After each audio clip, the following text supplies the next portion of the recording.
Hello friends, let's proceed with our next part of class 12th important concept and question series of accounts. Previous section में हमने क्या किया था पहले मैं आपको ये बता देता हूँ। प्रीवियस सेक्शन में मैंने आपको जो करवाया था कंसेप्ट वो था dissolution of partnership firm chapter का जर्नल एंट्री कंसेप्ट। मैंने आपको ये बताया था कि जर्नल एंट्रीज को किस तरह से किया जाता है, क्या इसका कंसेप्ट होता है। आज की क्लास में जो मैं कंसेप्ट आपके साथ डिस्कस करूंगा वो ये है कि जर्नल एंट्रीज के जो इंपॉर्टेंट क्वेश्चंस है जो प्रीवियस ईयर बोर्ड एग्जाम्स में आ चुके हैं मैं वो क्वेश्चंस आपके साथ डिस्कस करूंगा। तो जो आपका फर्स्ट क्वेश्चन आता है आपका first question is pass journal entries for the following and the first part is realisation expenses of rupees 12,000 were to be met by Rahul. अब यहाँ एक इंपॉर्टेंट वर्ड है were to be met by Rahul. Met by Rahul का मतलब क्या हुआ? इसका मतलब ये हुआ कि बोर्न बाय राहुल, कि ये किसको पे करना है? ये राहुल को ही पे करना है। राहुल एक पार्टनर है। Were to be met by Rahul a partner but were paid by firm. Borne किसको करना था? राहुल को। पे किसने किया? फर्म ने। तो अगर मैं कंसेप्ट की बात करूं जो हमने डिस्कस किया था, तो हमने क्या डिस्कस किया था? अगर पार्टनर बॉर्न कर रहा है बट पे किसने किया? फर्म ने, तो उसकी एंट्री क्या होती है? Partners capital account debit to cash account. और क्यों ऐसा होता है भाई? ये पार्टनर का खर्चा था, ये एक्सपेंस किसका था? पार्टनर का था।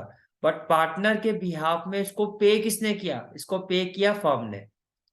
तो फर्म ने पे किया तो to cash account. But firm ने पे किया तो फर्म क्या करेगी? पार्टनर की कैपिटल से उस अमाउंट को डेबिट कर देगी। भाई वो अमाउंट फर्म जो है पार्टनर से ले लेगी।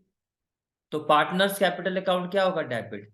दैट केस तो फिर फर्स्ट एंट्री हमारी क्या होनी चाहिए?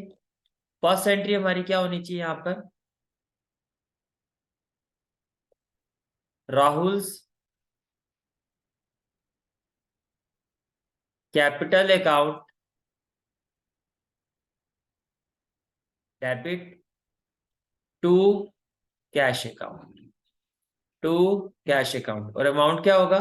15,000, 15,000। ये हमारा फर्स्ट पार्ट हो गया। Is it clear? ठीक है, let's move to the next part. Okay, now the next part is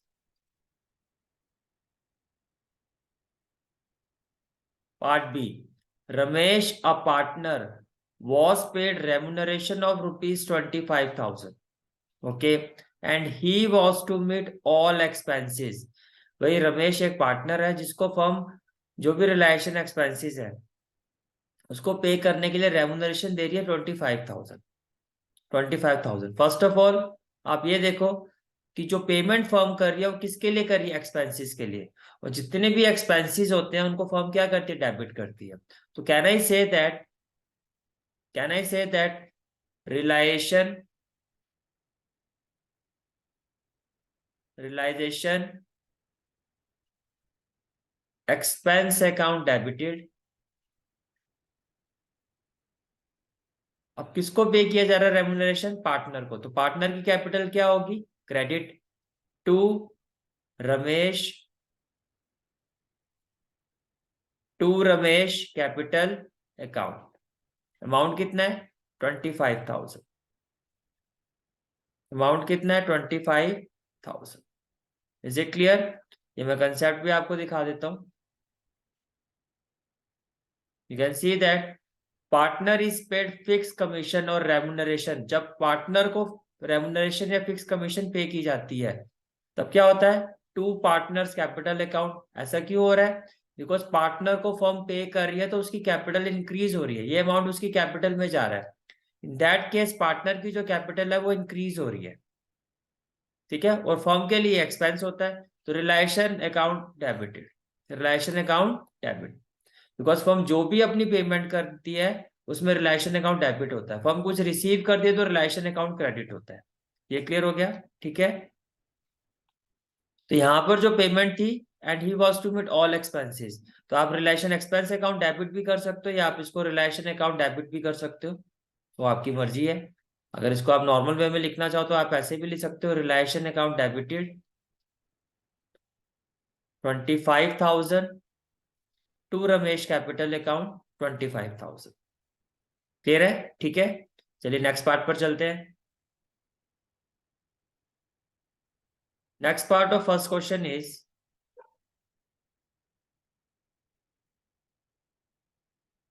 Anuj, a partner, was paid remuneration of 20,000। अभी इतना देखो आप, अनुज एक पार्टनर है जिसको रेमुनरेशन पे किया गया 20,000, तो पेमेंट हो रही है, तो पेमेंट में रिलायशन अकाउंट क्या होता है? डेबिट। तो क्या होगा इसका सॉल्यूशन? पार्ट सी का क्या जनरल एंट्री होगी? Realisation account debited, realisation account debited to Anuj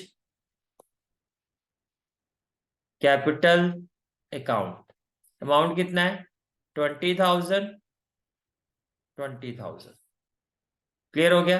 then and he was to meet all expenses, और सारे के सारे जो खर्चे हैं, मीन जो एक्चुअली इस क्वेश्चन में ये कहा गया है कि अनुज जो है वो जितने भी एक्सपेंसेस है वो सारे अनुज को ही कवर करने हैं, और उसके लिए फर्म ने अनुज को क्या किया है? रेमुनरेशन पे किया 20,000 का। मीन्स जैसे कि आप अनुज हो तो मैं फर्म हूँ, मैं आपको क्या कह रहा हूँ, मैं जितने भी एक्सपेंसेस है वो आप कवर करोगे, इसके लिए मैं आपको 20,000 रुपीज पे करूंगा। हमारे बीच में डील होगी, राइट? अब आगे की क्या बात हुई? जब मैंने आपको सारे खर्चे के लिए रेमुनरेशन पे कर दिया है, उसके बाद भी मुझे पे करना पड़ रहा है 5,000 रुपए, तो मैं क्या करूंगा? मैं आपकी कैपिटल से इस अमाउंट को क्या कर दूंगा? डेबिट कर दूंगा। बिकॉज सारे के सारे खर्चे आपको बियर करने थे, लेकिन फिर भी अगर मुझे 5,000 रुपये देना पड़ रहा है, तो ये 5,000 रुपये मैं आपके बिहाफ में पे कर रहा हूँ। तो जब मैं आपके बिहाफ में पे कर रहा हूँ तो मैं आपकी कैपिटल को क्या करूंगा? डेबिट करूंगा। तो इसकी एंट्री क्या होगी? एंड तो नेक्स्ट एंट्री क्या होगी? Anuj Anuj capital account debited to cash account. तो फर्म क्या करेगी? अनुज की कैपिटल को 5,000 से डेबिट कर देगी। अनुज की कैपिटल को 5,000 से क्या कर देगी? डेबिट कर देगी। क्लियर है? ठीक है।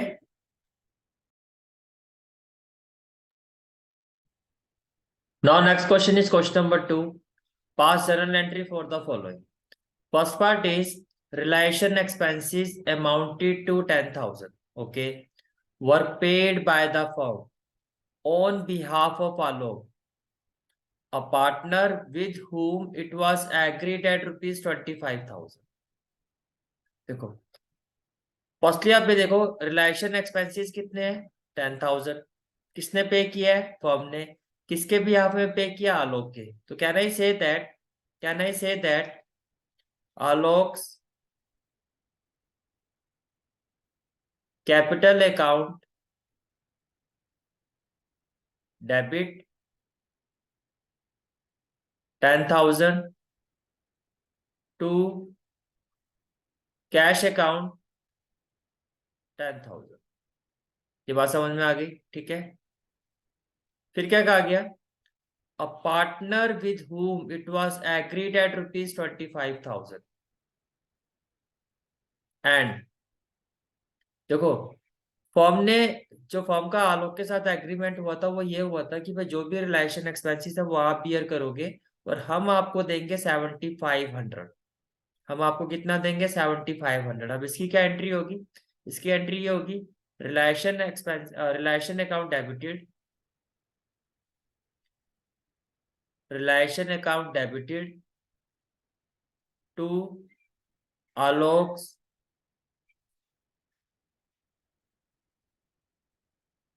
Capital account 7,500, 7,500।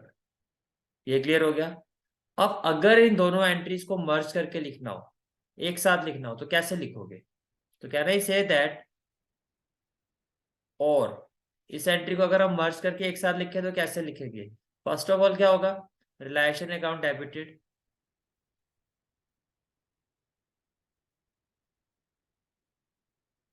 अमाउंट कितना है? 7,500। देन आलोक कैपिटल अकाउंट डेबिटेड अमाउंट कितना है 2500 टू कैश अकाउंट, अमाउंट कितना है 10,000। तो अगर इसको सिंगल एंट्री में अगर आप लिखते हो तो आप इस तरह से लिखोगे। अब ऐसा क्यों हुआ ये भी समझा देता हूं मैं। देखो फर्म ने कितना अमाउंट पे किया 10,000, ये फर्म ने पे किया है। और अगर फर्म पे कर रही है तो क्या होगा टू कैश अकाउंट 10,000। आलोक के साथ जो डीलिंग हुई थी वो क्या हुआ था कि आलोक को फर्म कितना अमाउंट पे करेगी 7,500, बट जो फर्म ने पे किया अमाउंट वो कितना किया 10,000। तो पहली बात देखो आलोक को जो फर्म पे कर रही है रिलेशन का वो कितना अमाउंट पे कर रही है 7,500, तो आपने रिलेशन अकाउंट डेबिट कर दिया बिकॉज फर्म का जो खर्चा हुआ है वो 7,500 का हुआ है। इसका मतलब अगर फर्म ने 10,000 पे किया है और पे कितना करना था 7,500, तो 2,500 जो फर्म ने एक्स्ट्रा पे किया है वो अमाउंट फर्म जो है वो आलोक की कैपिटल से क्या करेगी डेबिट करेगी। बिकॉज फर्म का खर्चा 7,500 का था जो फर्म ने ड्यूली पे कर दिया, लेकिन फर्म ने एक्चुअल में पे किया 10,000। It means that extra 2,500 paid on behalf of Alok. तो वो 2,500 जो है फर्म आलोक की कैपिटल से क्या करेगी डेबिट करेगी। समझ में आ रहा है? ठीक है, चलिए नेक्स्ट पार्ट पे चलते हैं। तो next part is part B. Realisation expenses amounted to rupees 5,000। It was agreed that the firm will pay 2,000 and balance by Ravindra partner। अब इसका क्या मतलब हुआ? अगर आप इसकी जर्नल एंट्री पास करोगे तो कैसे करोगे? First of all realisation expenses, realisation expenses कितना है 5,000, 5,000। तो क्या होगा रिलेशन अकाउंट, रिलेशन अकाउंट क्या होगा डेबिट होगा। कितने अमाउंट से होगा 5,000 से। ये क्लियर हो गया? ठीक है। It was agreed that firm will pay 2,000। भाई खर्चा तो 5,000 का था लेकिन फर्म ने कितना अमाउंट पे किया 2,000, तो टू कैश अकाउंट, ये हो गया 2,000। ये क्लियर हो गया? ठीक है। And balance bye Ravindra partner, बाकी का जो बैलेंस अमाउंट था वो जो फर्म को पे करना था वो इस पार्टनर ने पे किया है। तो फर्म उसकी कैपिटल को क्या करेगी क्रेडिट करेगी to to Ravinder's capital account 3,000। Is it clear? ठीक है, this is the solution of part B. Now next part is dissolution expenses amounted to 10,000 were paid by Amit, a partner, on behalf of the firm। क्या कहा गया? Dissolution expenses कितने हैं 10,000, then relation account debit 10,000। भाई firm और जो dissolution expenses है वो कितना है 10,000, तो रिलेशन अकाउंट क्या हो गया डेबिट हो गया। किसने पे किया? फर्म का खर्चा किसने पे किया पार्टनर ने, तो फर्म क्या करेगी पार्टनर की कैपिटल को क्रेडिट। तो क्या होगा to Amit capital account, amount कितना होगा 10,000। बिकॉज अमित ने जो पेमेंट किया ऑन बिहाफ ऑफ फर्म, तो फर्म उसकी कैपिटल को क्या करेगी क्रेडिट करेगी, ये अमाउंट उसकी कैपिटल में क्या करेगी क्रेडिट करेगी। Is it clear? ठीक है।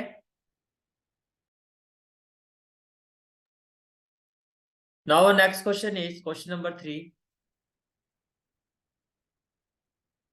पास journal entry for the following transaction at the time of dissolution of the firm. अब फर्स्ट पार्ट क्या है? Loan of rupees 10,000 advanced by a partner to the firm was refunded. Means partner ने जो firm को loan दिया था, partner ने जो फर्म को लोन दिया था 10,000 का, वो फर्म ने क्या कर दिया रिफंड कर दिया। तो अब फर्म की लाइबिलिटी क्या हो रही है डिक्रीज हो रही है। अगर लाइबिलिटी डिक्रीज हो रही है तो उसको क्या किया जाएगा डेबिट किया जाएगा। और फर्म पे कर रही है, पे बाय फर्म रिफंडेड, यानी कि टू कैश अकाउंट। मेरी बात समझ में आ रही है? टू कैश अकाउंट, ये मैंने जब कंसेप्ट में भी आपको ये एंट्री बताई थी तो मैंने बताया था कि जब हम अपना लोन पे करती है तो उसमें क्या होता है, partners loan account debited to cash account. ये क्यों डेबिट हो रहा है? बिकॉज फर्म की लायबिलिटी, फर्म ने जो पार्टनर से लोन लिया था वो फर्म के ऊपर एक लायबिलिटी थी, तो फर्म ने जब उसको पे कर दिया तो लायबिलिटी डिक्रीज हो रही है। लायबिलिटी की जो इंक्रीजिंग साइड होती है वो क्रेडिट साइड होती है। अगर वो डिक्रीज हो रही है तो क्या होगा, डेबिट होगा। और फर्म पे कर रही है, रिफंड कर रही है, तो टू कैश अकाउंट। ये क्लियर हो गया? तो क्या एंट्री होगी? What will be the journal entry of first part? That is partners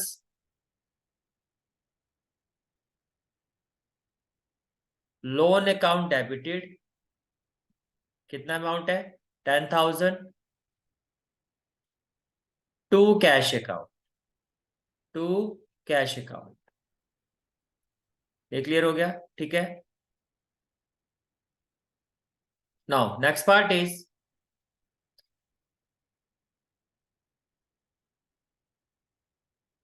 x, a partner takes over an unrecorded asset और टाइपराइटर एट ₹300। भाई एक्स एक पार्टनर है जिसने अनरिकॉर्डेड एसेट जो कि एक टाइपराइटर है वो उसने ले लिया। तो फर्म क्या करेगी, ये अमाउंट उसकी कैपिटल से क्या कर देगी, डेबिट कर देगी। जैसे कि मैंने आपको कंसेप्ट में बताया था, for take over of asset recorded और अनरिकॉर्डेड बाय पार्टनर। अगर कोई भी पार्टनर रिकॉर्डेड एसेट, रिकॉर्डेड का मतलब जो बैलेंस शीट में मेंशन हो, या अनरिकॉर्डेड एसेट जो एडिशनल इंफॉर्मेशन में गिवन हो, अगर कोई पार्टनर उस एसेट को ले लेता है तो उसकी जर्नल एंट्री क्या होती है, partners capital account debited to realisation account. Partners capital account debited to realisation account. मैं आपको यही सजेस्ट करूंगा, अगर आपने जो ये कंसेप्ट वाला जो रिकॉर्डिंग एनालिसिस है यानी कि पार्ट 1 वो नहीं देखा है तो पहले आप उसको देखना, फिर आप पार्ट 2 पर आना और फिर खुद क्वेश्चन ट्राई करना और साथ साथ में फिर सारे आंसर्स का एनालिसिस देखते जाना। Is it clear? ठीक है। तो एंट्री क्या होगी, partners capital account debited to realisation account. Partners capital account debited to realisation account. तो पार्ट बी की एंट्री क्या होगी, पार्टनर कौन है, एक्स, तो X capital account debited to realisation account. Amount कितना है, 300, 300। ये क्लियर हो गया? Let's move to the third part. Now third part is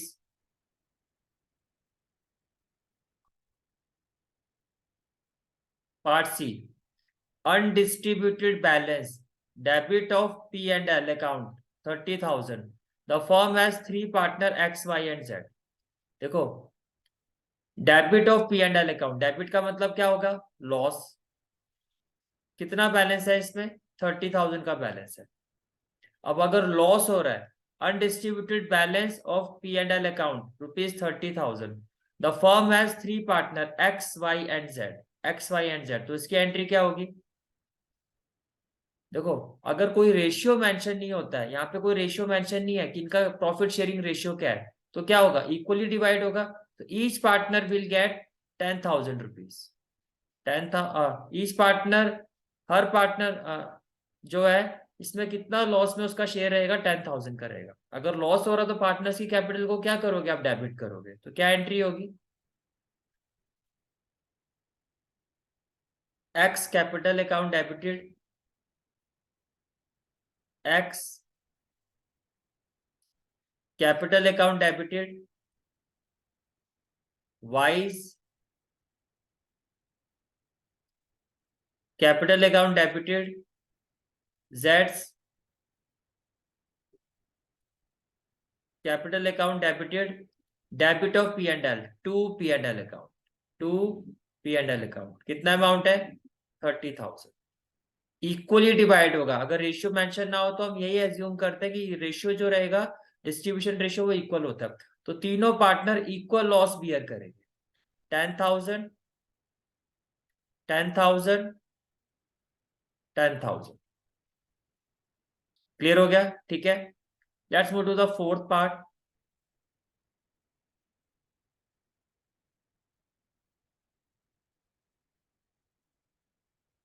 The fourth part is assets of the firm realized 1,25,000.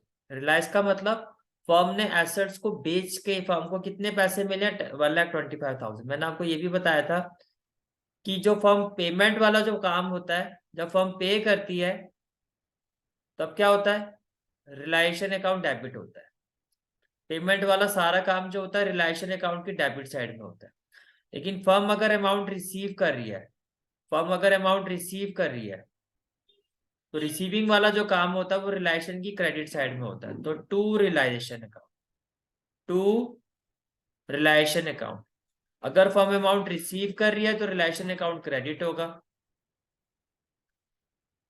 Firm अगर amount pay कर रही है तो रिलायशन अकाउंट क्या होगा, डेबिट होगा. रिलेशन अकाउंट क्या होगा, डेबिट होगा. इट मींस और फर्म यहाँ क्या कर रही है, assets of the firm realise 1,25,000. तो फर्म के पास पैसे आ रहे हैं, फर्म रिसीव करेगी. रिलायंस का मतलब फर्म ने एसेट्स को सेल कर दिया और सेल करके फर्म को कितने पैसे मिले हैं, 1,25,000. तो cash account debited to realisation account, to realisation account. 1,25,000, 1,25,000. Clear हो गया, ठीक है. Let's move to the next part.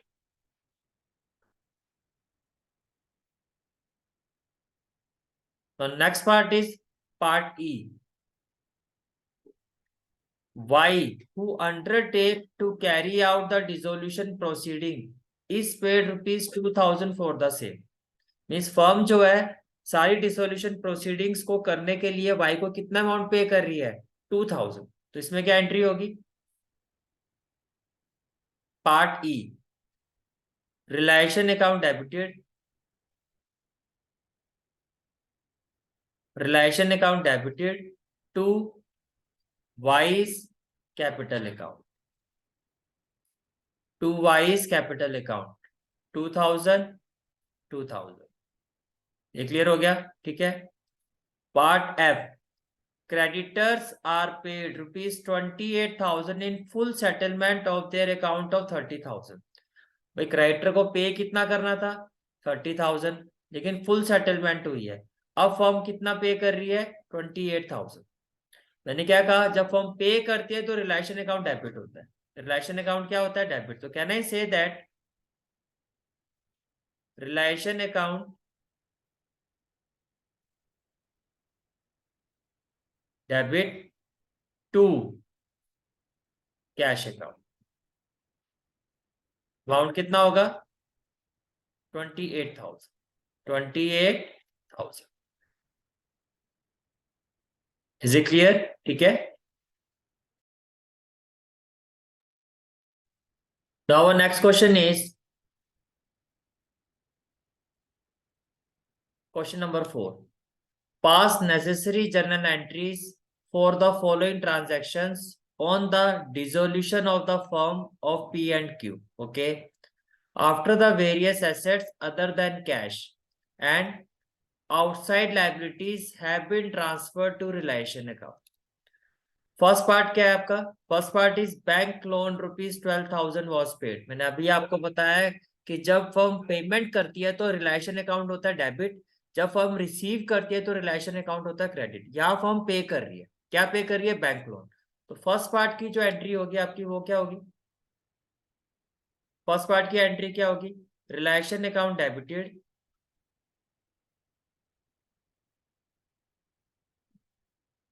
Relation account debited to cash account. Amount कितना है, 12,000, 12,000, 12,000. ये क्लियर हो गया, ठीक है. Then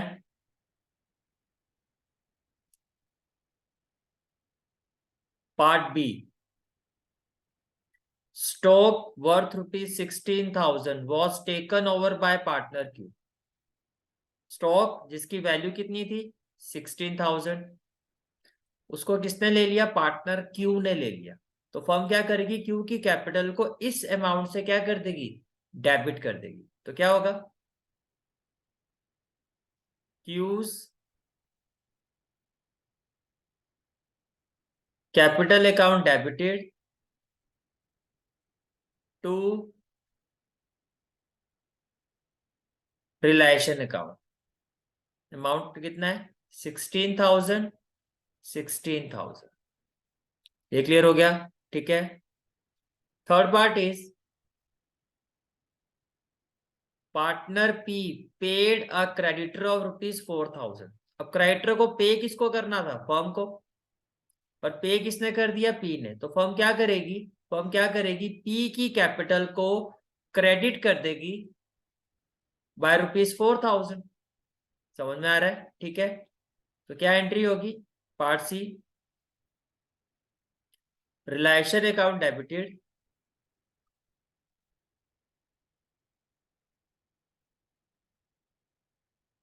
to P's capital account 4,000, 4,000। ये भी क्लियर हो गया, right. Next part is D, an asset not appearing in the book. अगर बुक में अपियर नहीं है तो क्या है, अनरिकॉर्डेड एसेट है। Of account realise by ₹1,200, means उसको सेल करके फर्म को कितने पैसे फर्म ने रिसीव किया है, 1,200। तो फर्म रिसीव कर रही है, रिसीव कहां पर होता है, क्रेडिट साइड में। तो रिलेशन अकाउंट को क्या करोगे, क्रेडिट। और फर्म रिसीव कर रही है तो कैश अकाउंट क्या होगा, डेबिट। तो can I say that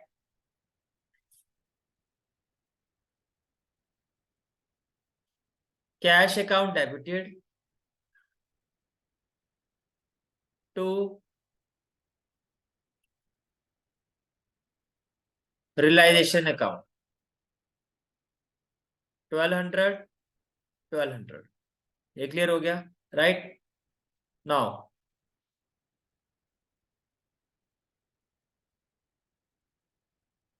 next one is part E, expenses of realisation ₹2,000 were paid by partner Q. अब ये तो आप काफी सारी हम ऐसी एंट्रीज कर चुके हैं, अब तो आई थिंक आपको बहुत अच्छे से क्लियर हो गया होगा। एक्सपेंसेस ऑफ रिलेशन तो क्या होगा, realisation account debited, realisation account debited paid by partner Q, तो to Q's capital account. Amount कितना होगा, 2,000, 2,000। ये क्लियर हो गया। F, profit on realisation ₹36,000। अब ये रिलेशन का प्रॉफिट है, was distributed between P and Q in 5:4 ratio. भाई प्रॉफिट अमाउंट कितना है, 36,000, जिसमें से P का शेयर कितना है, 5, दैट इज 36,000 इंटू 5/9। तो 9 4 जा 36, ये कितना हो जाएगा, तो P को कितना मिलेगा, 20,000। तो 36 में से अगर P को 20,000 मिला है तो जाहिर सी बात है Q का शेयर कितना होगा, 16,000।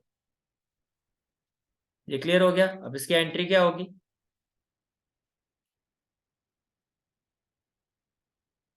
Relation account debited, because payment वाला सारा काम कहां पर होता है, रिलेशन की डेबिट साइड में। तो रिलेशन अकाउंट डेबिट, फर्म यहाँ पे किसको पे करी है, पार्टनर को। Relation account debited 36,000 to piece capital account,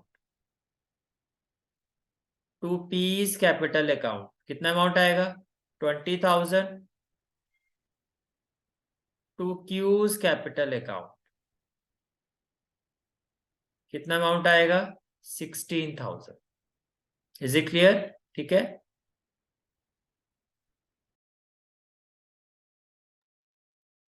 next question is question number 5। Rohit, Kunal, and Sarthak are partner in a firm. Okay. They decide to dissolve their firm, pass necessary journal entry for the following after various assets other than cash and bank, and the third party liability have been transferred to the relation account. Now the first part is Kunal agree to pay off his wife loan of ₹6,000। अब इसका मतलब क्या हुआ, पहले आप ये समझो। इसका मतलब ये हुआ कि कुणाल की जो वाइफ है, फर्म ने कुणाल की वाइफ से लोन लिया था। फर्म ने कुणाल की वाइफ से लोन लिया था, कितने अमाउंट का, 6,000 का।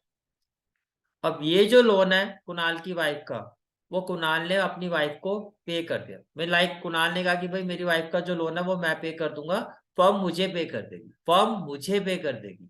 तो इसका मतलब क्या हुआ, इसका मतलब क्या हुआ कि फर्म पे करेगी अब किसको, कुणाल को। फर्म किसको पे करेगी, कुणाल को। तो क्या होगा, पेमेंट वाला काम कहां पर होता है, रिलेशन की डेबिट साइड में। तो क्या एंट्री होगी फर्स्ट पार्ट की, फर्स्ट पार्ट की जो एंट्री होगी वो क्या होगी, Kunal, sorry, relation account debited. मैं काम करता हूं इसको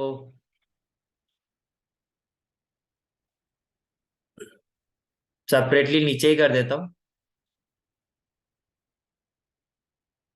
तो फर्स्ट पार्ट की एंट्री क्या होगी,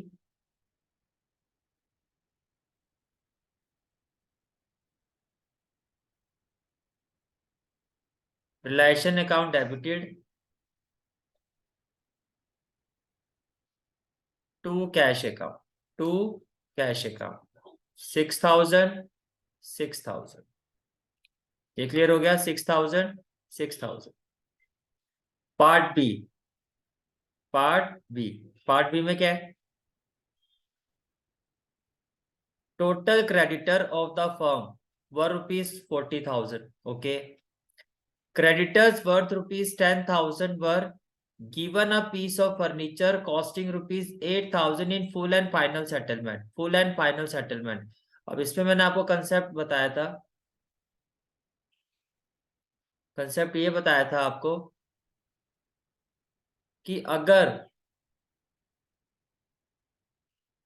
क्रेडिटर की जो पेमेंट होती है, अगर फर्म जो क्रेडिटर की पेमेंट होती है उसके बिहाफ में कोई एसेट देती है, तो उसमें कोई भी एंट्री पास नहीं होती है, उसमें कोई भी एंट्री पास नहीं होती है। You can see that when an asset recorded or unrecorded to given a liability recorded or unrecorded, किसी एसेट्स को किसी लाइबिलिटी को पे करने के लिए जब यूज किया जाता है तो उसमें कोई भी एंट्री पास नहीं होती है, उसमें कोई भी एंट्री पास नहीं होती है। इज इट क्लियर, ठीक है। इट मीन्स इतने, ये वाला जो पार्ट है, ये जो पार्ट है ये, कि क्रेडिटर जिसकी वैल्यू 10,000 थी, 10,000 वैल्यू के क्रेडिटर को फर्म ने एक एसेट दे दिया फुल और फाइनल सेटलमेंट में, तो ये 10,000 वाले पार्ट की तो कोई भी एंट्री नहीं होगी, नो एंट्री, इसकी कोई एंट्री पास नहीं होगी। Remaining creditors allowed a discount of 10%। बाकी के जो क्रेडिटर है, अब रिमेनिंग कितने रह गए भाई, 40,000 में से 10,000 का तो हो गया क्लियर, तो बाकी कितने रह गए, रिमेनिंग कितने रह गए, 30,000। और 30,000 अमाउंट के ये जो क्रेडिटर है, वहां से डिस्काउंट मिला है फर्म को 10%, तो 30,000 का 10% कितना हो गया, 3,000। तो कैन आई से दैट कि फाइनली जो फर्म को पे करना है क्रेडिटर को, फर्म ने कितना पे किया होगा, 27,000। 30,000 में से 3,000 आप लेस कर दो, तो फर्म ने क्रेडिटर को कितना अमाउंट पे किया होगा, 27,000। अब पेमेंट कहां पर होती है, रिलेशन की डेबिट साइड में। तो क्या होगा,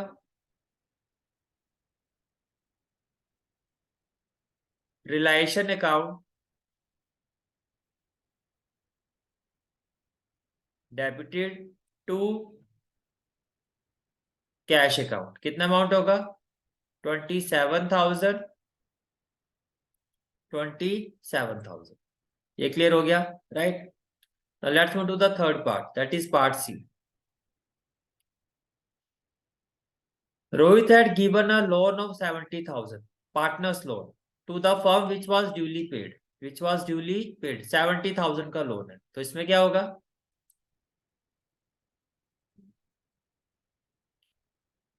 Rohit loan account debited to cash account, 70,000, 70,000। ये क्लियर हो गया, राइट। पार्ट डी,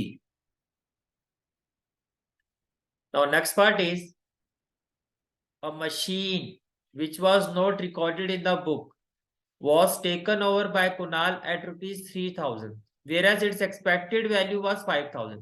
अब मैं एक्सपेक्टेड वैल्यू से कोई मतलब नहीं है, हमें मतलब है कि कुणाल ने जिस मशीन को लिया उस टाइम पर उसने किस वैल्यू पर लिया, और वो वैल्यू है आपकी 3000। तो फर्म क्या करेगी, कुणाल की कैपिटल को क्या करेगी, डेबिट करेगी।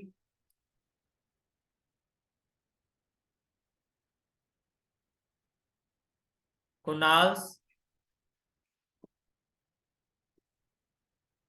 Capital account debited to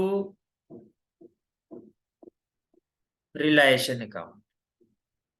amount कितना है, 3000, 3000।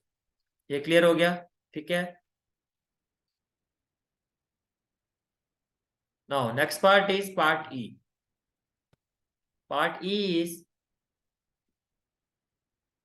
the firm had a debit balance of rupees 15,000 in the P&L account, means loss on the date of dissolution. अब देखो पार्टनर कितने हैं, पार्टनर 3 है, there are 3 partner, Rohit, Kunal and सार्थक।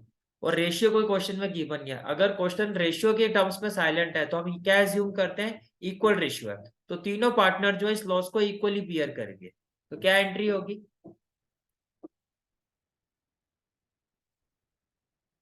Part E, Rohit capital account debited, Kunal's capital account debited, सार्थक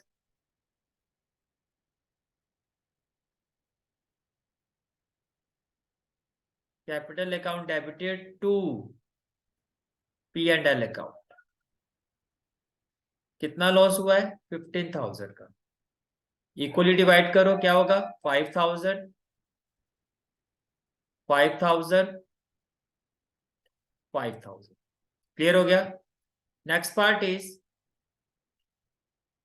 सार्थक paid the realisation expense of 16,000 out of his private fund, okay, who was to get a remuneration of 15,000 for completing dissolution process and was responsible to bear all the relation expenses। देखो entries बनते हैं firm point of view, firm के साथ जो dealing हुई है वो क्या हुई है भाई, आप सारा रिलेशन एक्सपेंसेस बियर करोगे, उसके लिए हम आपको 15,000 पे करेंगे। अब इसमें आप 16 कर रहे हो या 14 कर रहे हो उससे कोई मतलब नहीं, जितना पे किया गया हमें हमें वही एंट्री में शो करना होता है। जब ये डील होती है तो इसी तरह से होती है, पार्टनर एग्री कर गया कि हाँ जी ठीक है 15,000 मैं ले लूंगा, 15,000 में सारे एक्सपेंसेस का आप मुझे पे कर देना। अब उसमें 18,000 हो, 10,000 हो, 5,000 हो, दैट डजंट मैटर, फर्म की साइड से 15,000 ही मिलेगा आपको। तो फर्म ने अगर 15,000 पे किया है तो पेमेंट वाला काम होता है रिलायशन की डेबिट साइड में, तो फर्म क्या एंट्री पास करेगी,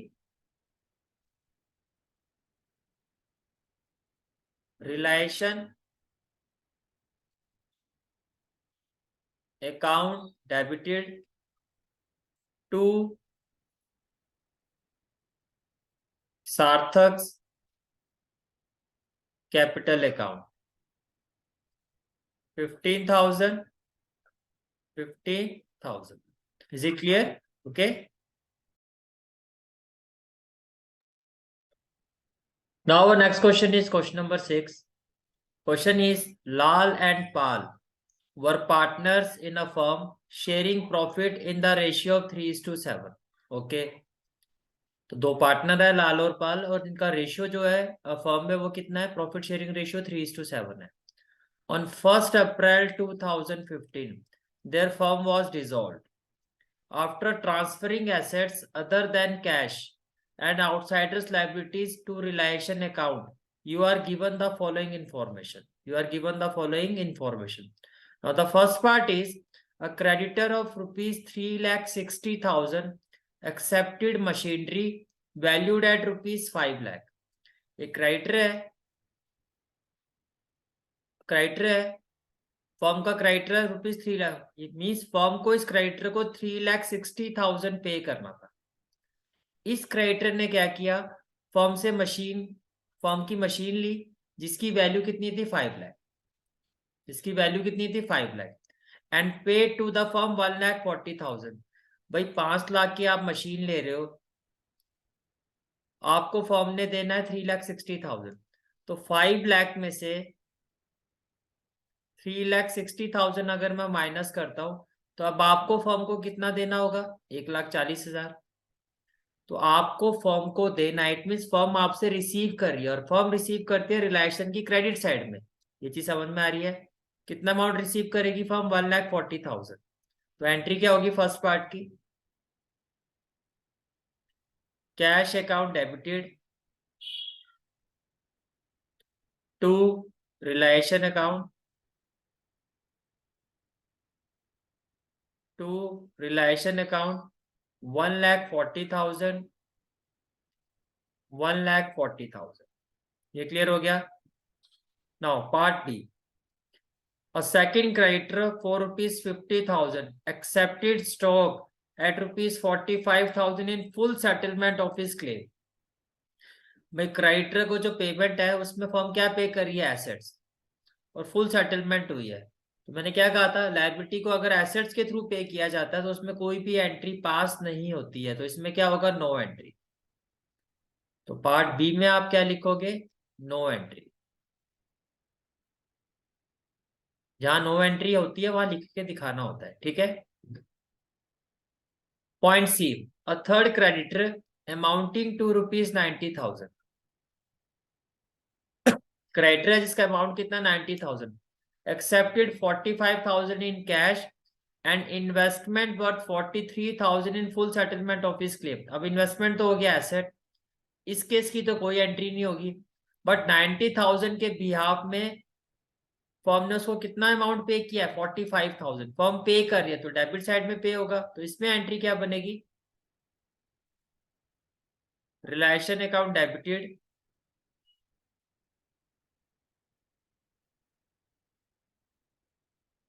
टू कैश अकाउंट। अमाउंट कितना आ जाएगा, 45,000, 45,000। ये क्लियर हो गया। Point D, loss on dissolution was 15,000। अब देखो जो पार्टनर थे उनका रेशियो कितना था, 3:7, लॉस कितना हुआ है, 15,000। तो एंट्री क्या होगी,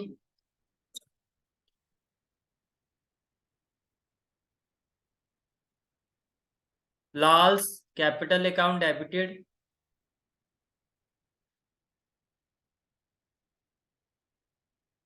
पाल्स capital account debited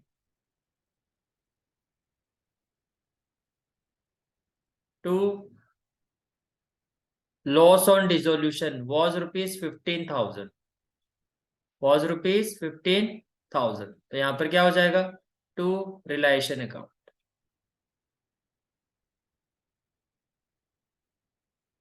to realisation account. Amount कितना आएगा, देखो 15,000, लॉस है 3:7, तो ये हो जाएगा 3/10, दैट इज 4,500, एंड देन 10,500, और अमाउंट कितना आ जाएगा, 15,000। इज इट क्लियर, ठीक है।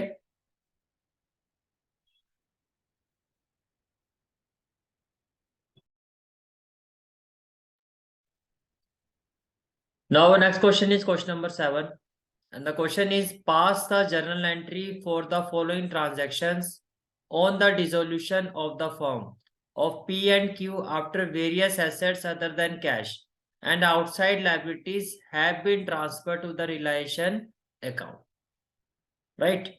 तो फर्स्ट पार्ट क्या है आपका, stock ₹2 lakh, P to cover 50% of the stock at a discount of 10%. Remaining stock was sold at a profit of 25% on cost. Okay. अब इसको आप ऐसे समझो,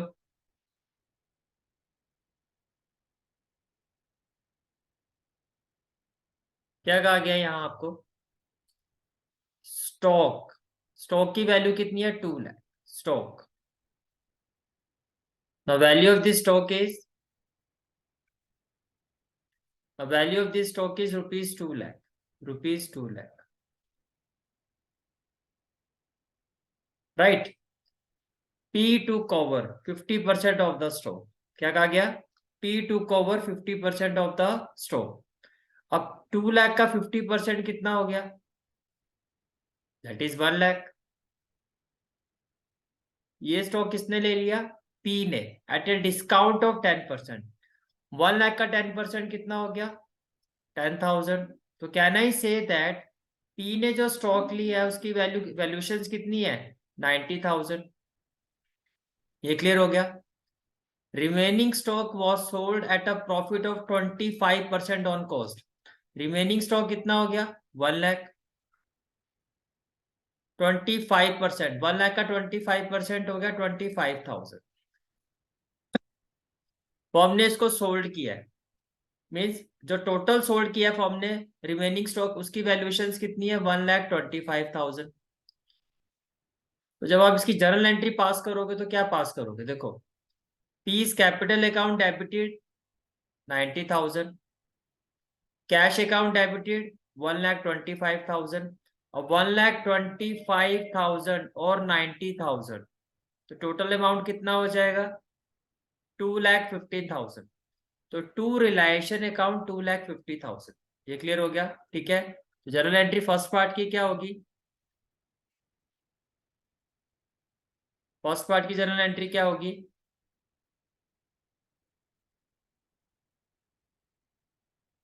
piece capital account debited, P's capital account debited 90,000,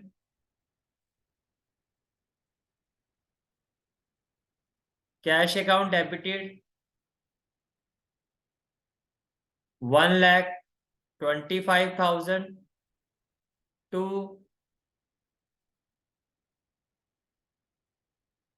realisation account 2,15,000, 2,15,000। ये clear हो गया? Right. Now let's move to the next part, that is part B. Debtors ₹2,25,000, provision for doubtful debt ₹25,000, ₹20,000 of the book debt proved bad। अब इसका क्या मतलब हुआ? देखो, अगर इस इंफॉर्मेशन को आप रिलेशन अकाउंट में शो करोगे तो कैसे शो करोगे?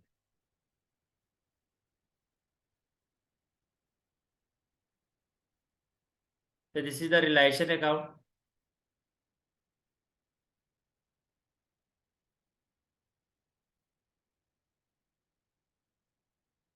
तो हम किस तरह से शो करेंगे?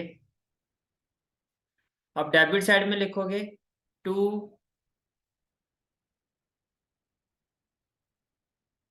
बुक डेट या डेटर, और अमाउंट कितना है? 2,25,000, 2,25,000। प्रोविजन फॉर डाउटफुल डेट को हम क्रेडिट साइड में लिखते हैं by provision for doubtful debt. Amount कितना है? 25,000। अब क्वेश्चन में एक आ गया है कि out of this debtor 20,000 of the book debt prove bad.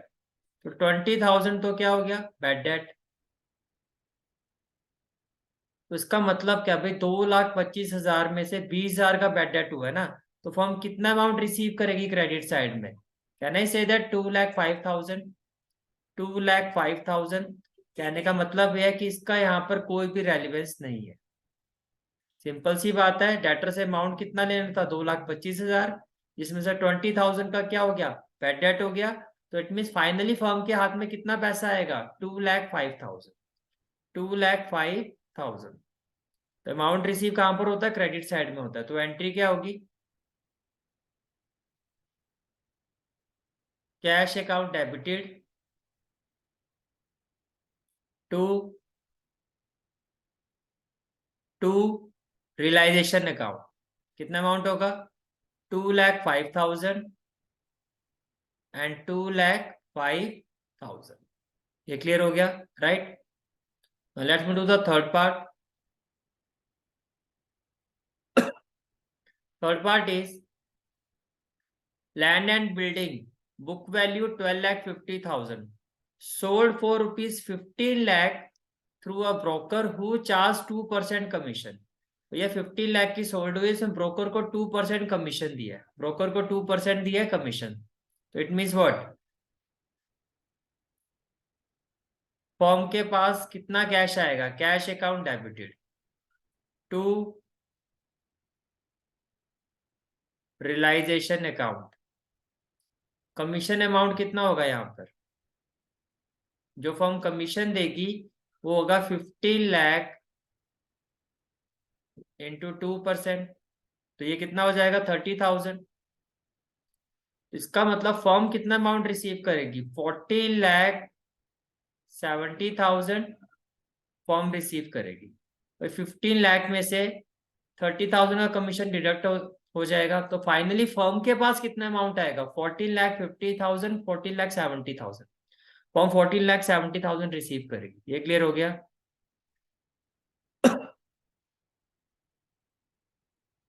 Point D, machinery book value 6 lakh was handed over to a creditor at a discount of 10%.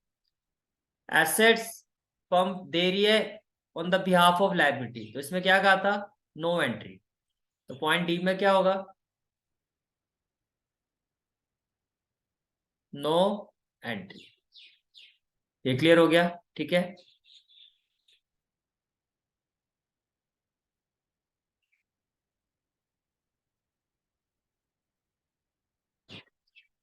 Now point E. Point E is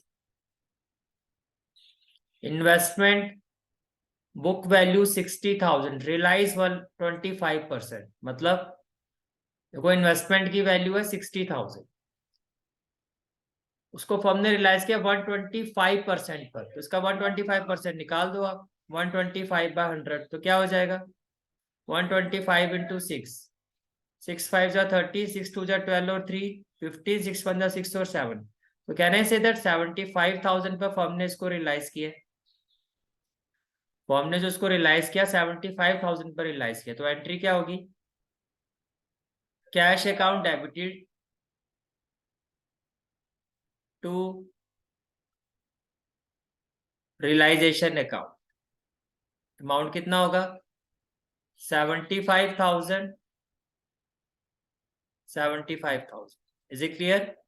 point है goodwill of rupees 75,000 and prepaid fire insurance of rupees 10,000. भाई अगर question में, question silent है, question में अगर कुछ भी नहीं कहा जा रहा है, अगर क्वेश्चन में इंटेंजिबल एसेट्स को लेके प्रीपेड या गुडविल, ये जो एसेट्स है इनको लेके कुछ भी नहीं कहा गया है, तो हम ये एज्यूम करेंगे कि फर्म ने जो इन एसेट्स को रियलाइज किया वो जीरो वैल्यू पर रियलाइज किया. समझ में आ रहा है? अगर इंटेंज लाइक गुडविल हो गया आपका, या कोई प्रीपेड इंश्योरेंस हो गया, कुछ भी हो गया, इस तरह के एसेट्स को लेकर अगर कोई भी वैल्यूएशन नहीं दी गई है कि कितने अमाउंट में इनको रियलाइज किया गया है, तो it means we assume that कि फर्म ने जो इनको रियलाइज किया है वो किस वैल्यू पर किया है? जीरो वैल्यू पर किया है.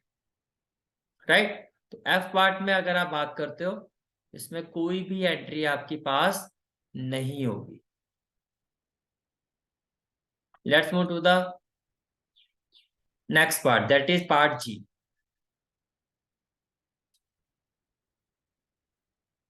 There was an old furniture in the firm which had been written off completely in the books. This was sold for 10,000. भाई फर्नीचर को सोल्ड करके फर्म ने कितना अमाउंट रिसीव किया है? 10,000. तो क्या एंट्री पास होगी? Cash account debited to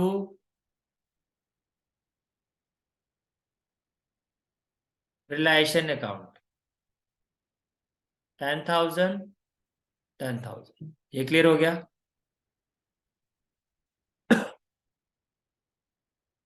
H. Z, an old customer whose account for rupees 20,000 sorry, was written off as bad in the previous year, paid 60%. भाई एक ओल्ड कस्टमर था फर्म का, जिसको फर्म ने बैड डेट में रख दिया था, यानी कि इसका 20,000 का पेंडिंग पड़ा हुआ था। Now in the current year he has paid 60%। 60% कितना हो गया? 12,000। तो इस अब डिसोल्यूशन में इस एंट्री को किस तरह से शो किया जाता है?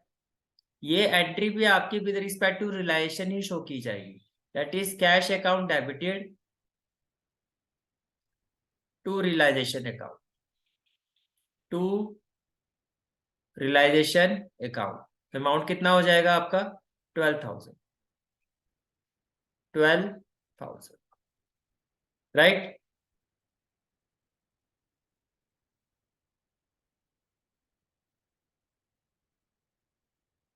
The next part is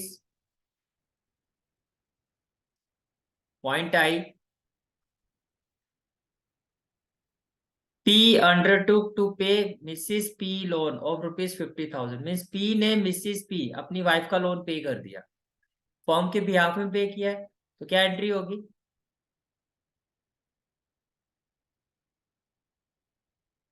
realisation account debited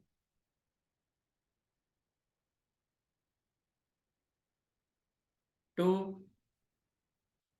P's capital account, to piece capital account. कितना अमाउंट है? 50,000। 50,000। ये क्लियर हो गया? ठीक है। Now the last part,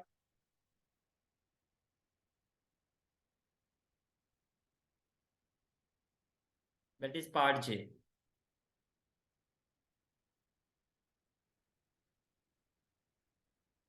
trade creditor rupees 1,60,000। Okay, half of the trade creditor accepted plant and machinery at an agreed valuation of 54,000 and cash in full settlement of their claim after allowing a discount of 16,000। इसको आप ऐसे देखो कि total जो creditor को पे करना था वो कितना पे करना था? 1,60,000। हाफ, तो इसका हाफ हो गया 80,000। इस हाफ में से भी डिस्काउंट कितना मिल गया फर्म को? 16,000। तो ये लेस कर दो, तो ये कितना हो गया? 64,000। 64,000 में से 54,000 का तो उसने क्या ले लिया? एसेट ले लिया। तो बाकी फर्म ने उसको जो कैश पे किया होगा, उसको कितना कैश पे किया होगा? 10,000। ये क्लियर हो गया? 80 में से 16 का हो गया डिस्काउंट, तो ये लेस हो गया। बाकी अमाउंट कितना देना था? 64,000। 64,000 में से 15,000 की तो उसने क्या ले ली? मशीन ले ली। अब उसको बाकी का जो अमाउंट है फर्म ने वो कैश पे किया, दैट इज 10। तो बेसिकली यहाँ पर जो हमारे काम की चीज है वो क्या है कि 10,000 फर्म ने पे किया। ठीक है, उसके आगे अब रिमेनिंग क्रेडिटर कितने हो गए? कितनी वैल्यू के हो गए? 18,000 के। रिमेनिंग ट्रेड क्रेडिटर्स वर पेड 90%। यहाँ फर्म ने पे किया 90%, तो 90% ऑफ 80,000 क्या हो गया? 72,000। तो can I say that total जो फर्म ने कैश पे किया है, टोटल वो कितना पे किया है? 82,000। तो एंट्री क्या होगी आपकी?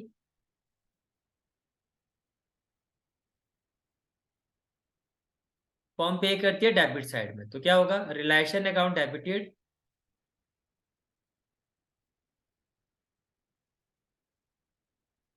To cash account 82,000। So this concept has been completed now. Journal entry किस तरह से बनाई जाती है मैंने फर्स्ट पार्ट में ये बताया था, और सेकंड पार्ट में जो भी इंपॉर्टेंट क्वेश्चन थे इससे रिलेटेड जो प्रीवियस ईयर्स में आ चुके हैं या एक्सपेक्टेड क्वेश्चन थे वो मैंने सारे आपको करवा दिए। In the next class we will proceed with new concept. Okay, so that's is for today's class. Thank you.